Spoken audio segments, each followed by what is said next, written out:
সদ্যজাত শিশুর নাভিতে কি কিছু লাগানোর দরকার নেই?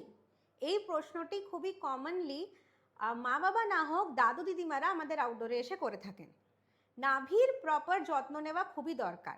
সেটা যেমন সত্যি কথা, তেমনি এটাও সত্যি কথা যে নাভিতে সত্যিই কিছু লাগানোর প্রয়োজন নেই। সদ্যজাত শিশুর নাভিতে বেসিক্যালি ওটাকে খোলা রাখা এবং তাকে শুকনো রাখা সবচেয়ে বেশি প্রয়োজন।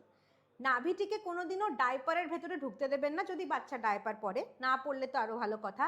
নাভিতে পেচ্ছাপ পায়খানা এসব কিছু লাগতে দেবেন না, জল লাগতে দেবেন না, সাবান লাগতে দেবেন না।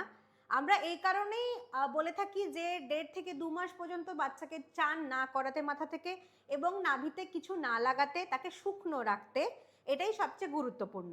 যদি নাভি থেকে কোনো রকম দুর্গন্ধওয়ালা ডিসচার্জ বেরোয় বা নাভি থেকে রক্ত বেরোয় বা নাভি থেকে পুঁজ বেরোয়, তাহলে এবং তার থেকে যদি বাচ্চার জ্বর আসে বা বাচ্চা ঝিমিয়ে পড়ে, সেই সিচুয়েশনে কিন্তু ইমিডিয়েটলি ডাক্তারের কাছে নিয়ে যাবেন।